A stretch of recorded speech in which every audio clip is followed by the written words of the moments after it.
चलिए आज क्वेश्चन है वो देखते हैं। सोलर कुकर में प्रश्न क्या है?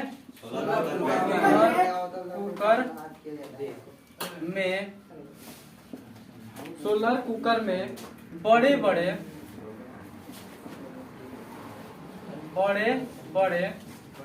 अवतल दर्पण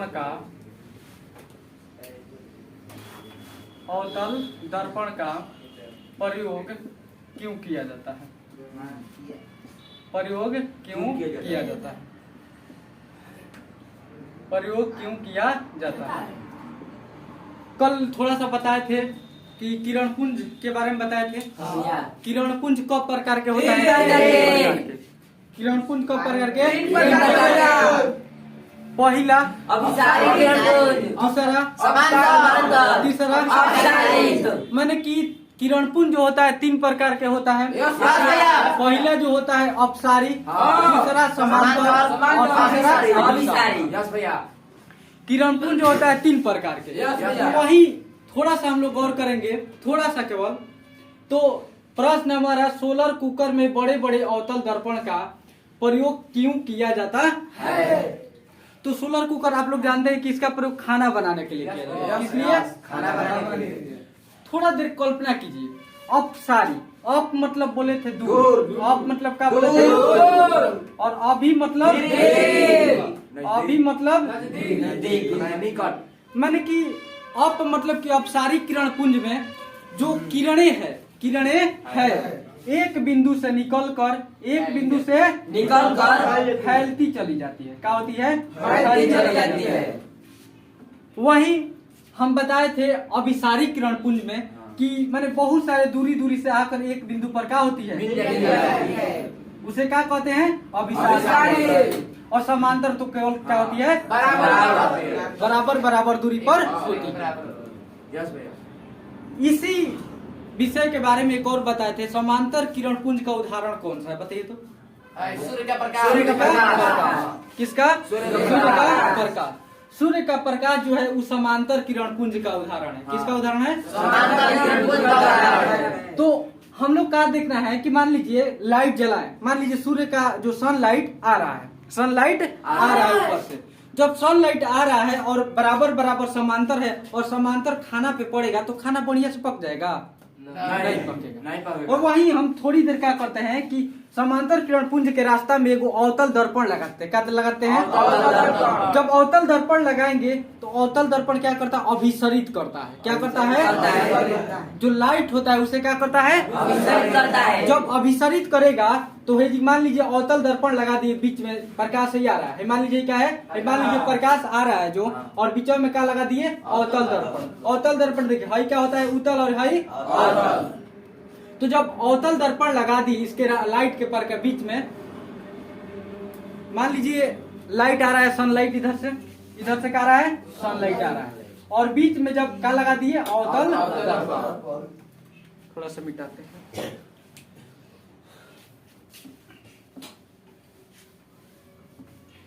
मान लीजिए इधर से सनलाइट आ रहा है, इधर से क्या आ रहा है? सनलाइट ऐसे आ रहा है एकदम। और बीचों में हम क्या किए? लगा दिए अवतल दर्पण लगा दिए। क्या लगा दिए? अवतल दर्पण। तो क्या लाइट अब समांतर रहेगा? नहीं। समांतर रहेगा जी? ना। उजा करके क्या होगा? एक बिंदु पर मिल जाएगा। एक बिंदु पर क्या होगा जी? अर्थात जब एक बिंदु पर मिलेगा, मान लीजिए एक रस्सी है, मान लीजिए एक रस्सी है, इसको तोड़ना आसान है। क्या होता है? जानते हैं ना, एकता में शक्ति होती है जी। इसे तोड़ना आसान होता है, लेकिन वैसे ही हम मोटा कर दे लीजिए ना, इसको लेकर के एक में मिला के क्या कर दिए? मोटा कर दिए। जब मोटा कर दिए तो टूट जाएगा आसान, नहीं टूटेगा। वैसे ही जब लाइट एको आ रहा था तो खाना को नहीं पका पा रहा, खाना को नहीं पका रहा था। एको आ रहा था, खाना पक जा रहा था, नहीं पक रहा था। जैसे ये गर्म होने का कोशिश करता, हवा लेके बुझा जाता, खत्म। लेकिन जैसे ये सब मिल गया तो सबका शक्ति एक साथ जाकर खाना पे टकराएगा। तो खाना पकेगा कि नहीं पकेगा? तो यही कारण है कि सोलर कुकर में क्या का प्रयोग किया जाता है? क्या का प्रयोग किया जाता है? दर्पण का। यानी कि हम लोग लिख सकते हैं सोलर कुकर में बड़े बड़े अवतल दर्पण का व्यवहार इसलिए किया जाता है इसलिए किया जाता है क्योंकि अवतल दर्पण जो होता है, क्योंकि अवतल दर्पण आने वाले प्रकाश की किरण को अभिसरित करता है। क्या करता है? अभिसरित करता है। सूर्य से आने वाली प्रकाश को क्या करता है? अभिसरित करता है, जिससे खाना जो है आसानी से पक जाता है। जिससे खाना क्या होता है? आसानी से पक जाता है। बोल सकते हैं। याद हो गया? फिर से एक बार। चूंकि सोलर कुकर में बड़े बड़े अवतल दर्पण का प्रयोग इसलिए किया जाता है, इसलिए किया जाता है क्योंकि अवतल दर्पण, कौन सा? अवतल दर्पण सूर्य से आने वाली प्रकाश को, सूर्य से आने वाली प्रकाश की किरण को एक बिंदु पर अभिसरित करता है। क्या करता है? जिससे खाना आसानी से पक जाता है। बोल सकते हैं। बोलिए।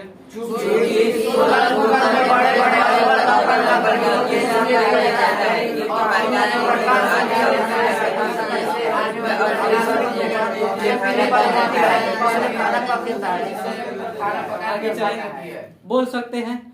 थोड़ा सा घरे देख लेके पहले वाला जो लिखवाया गया है, ठीक है। आगे चले।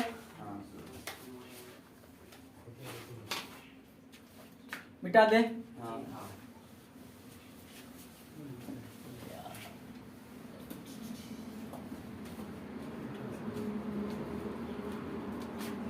अगला प्रश्न है,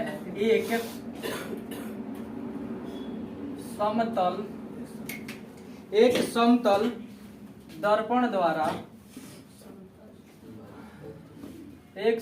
दर्पण द्वारा उत्पन्न आवर्धन +1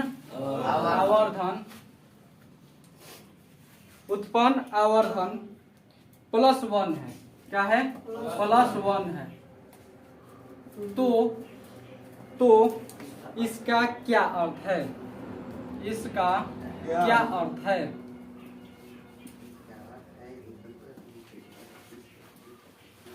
सभी लोग लिख लिए हैं? कापी पर सभी लोग लिख लिए हैं? सभी लोग लिख लिए हैं? एक बार कापी अपना निकालिए, जो जो लिखे हैं पहले।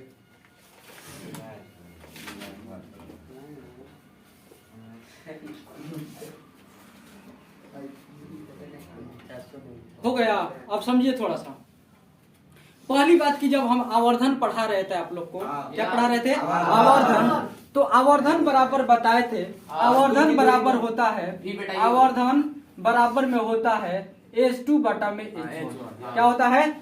S2 बटा में H1। अर्थात प्रतिबिंब की ऊंचाई बटा में वस्तु की ऊंचाई, अर्थात प्रतिबिंब के ऊंचाई एवं वस्तु के ऊंचाई के अनुपात को आवर्धन कहते हैं। क्या कहते हैं? प्रतिबिंब के ऊंचाई एवं वस्तु के ऊंचाई को क्या कहते हैं? आवर्धन कहते हैं। माने कि प्रतिबिंब के जितना ऊंचाई बा, मान लीजिए प्रतिबिंब का ऊंचाई है, क्या है? प्रतिबिंब का ऊंचाई है। और हाई मान लीजिए वस्तु है, क्या है? वस्तु का ऊंचाई है। तो प्रतिबिंब की ऊंचाई से वस्तु की ऊंचाई को भाग देते हैं तो क्या निकलता है? आवर्धन। आवर्धन क्या है? कोई पूछ रहा है तो क्या बोलेंगे? प्रतिबिंब की ऊंचाई, अर्थात आवर्धन बराबर S2 बटा में H1। थोड़ी देर के लिए क्या दिया है? समतल दर्पण द्वारा उत्पन्न आवर्धन, जो समतल दर्पण है उससे उत्पन्न कितना आवर्धन है? +1 है। क्या है? +1। सपोज कल्पना करते हैं, क्या करते हैं? कल्पना। यानी S2 और H1 जो है बराबर यदि हो जाए, H1 और H2 बराबर हो जाए तो कट के कितना आएगा? कितना आएगा? कितना आएगा जी? 1। और कितना आवर्धन दिया है? +1 दिया है। कितना दिया? +1। अर्थात एक समतल दर्पण द्वारा उत्पन्न आवर्धन +1 है। क्या है? +1। तो इसका अर्थ यह है कि प्रतिबिंब की ऊंचाई एवं वस्तु की ऊंचाई क्या है? बराबर है। प्रतिबिंब की ऊंचाई और वस्तु का ऊंचाई क्या है? बराबर है। बराबर नहीं रहेगा तो ये कहेगा जी तो इसका सीधा सा अर्थ क्या है कि +1 आ रहा है तो प्रतिबिंब की ऊंचाई और वस्तु का ऊंचाई क्या है? बराबर है। और प्लस और माइनस का खेल जो है ई है कि प्लस यदि आ रहा है तो प्रतिबिंब जो है काल्पनिक और सीधा है। कैसी है? काल्पनिक और सीधा। तो आंसर बन गया ना जी। आंसर तो अपना मने बन गई ना, बन गई। क्या हुआ कि एक समतल दर्पण द्वारा उत्पन्न आवर्धन का मान यदि +1 है तो इसका अर्थ यह है कि प्रतिबिंब का आकार एवं वस्तु का आकार दोनों एक समान है। क्या दोनों क्या है? एक समान है। जहाँ प्लस का अर्थ है कि प्रतिबिंब जो है काल्पनिक और सीधा है। कैसा है? बोल सकते हैं। अरे काटना हल्का है जी। काटना हल्का मतलब कि सोचिए, लिखवा नहीं रहे, तो ऐसा ही याद हो जाता है। लिखवाने की क्या जरूरत है, ऐसा ही याद। बोलिए तो सभी लोग।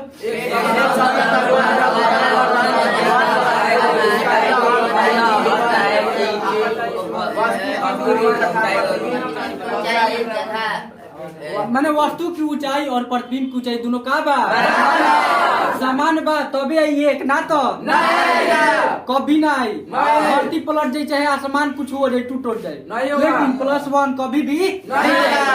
अर्थात प्रतिबिंब और वस्तु की ऊंचाई दोनों क्या है? बराबर है, एक समान है। इसका अर्थ यही है। चलिए यहीं पर इसको समाप्त करते हैं।